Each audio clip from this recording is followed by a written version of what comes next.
Alright, so today we're talking about malaria tests, malaria parasite. So malaria is a treatable disease caused by Plasmodium spp, in which mosquito inject its sporozoite into the liver of human host, and from there it is circulated to the red blood cells. Now in the red blood cells, we call the asexual intererythrocyte stage, where the Plasmodium becomes detectable and symptomatic.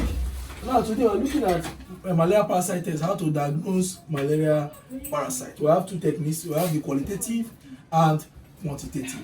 Now we'll talk about the qualitative. It's carried out in villages. So still on qualitative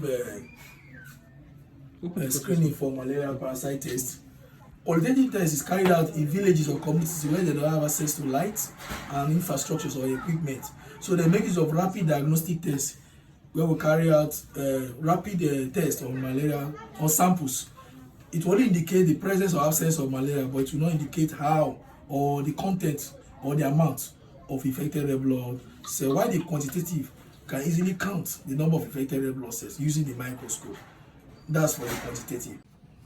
So looking at the quantitative aspect of malaria test, we are looking at how to use microscope to carry out malaria test by counting number of affected red blood cells. Now, for you to do that, you need certain materials such as a blood lancet, wet swab, a clean glass slide.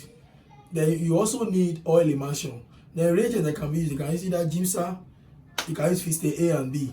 Now we'll be using GIMSA for this. Now talking about the procedure, all you need to do is to get the blood lancet. With the end of the blood lancet, you prick the top, which is the point of the collection.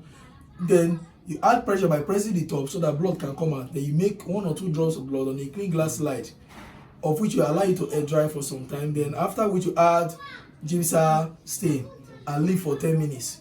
After the 10 minutes, you rinse at the edge of the slide, not to avoid washing away the sample. We call that buffering. Then you fix it either using candle flame or you allow it to air dry. Then after that, you add the oil emulsion on the slide. You stage it under the microscope and view with an objective lens of ×100.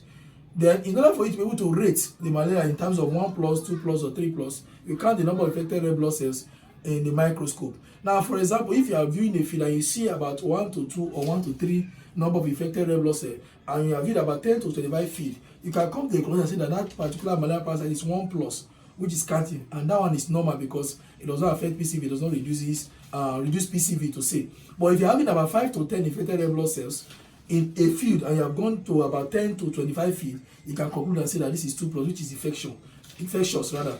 And this particular one reduces PCV.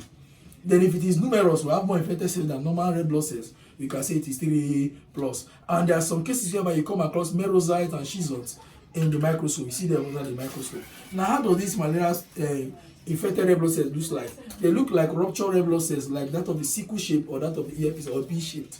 As they look at it alike in the microscope. So using the microscope, you're able to count the number of affected red blood cells, trying to know the number of affected to the number of normal red blood cells. And by so doing, be able to grade or count, know which one is 1+, 2+, or 3+. Thank you.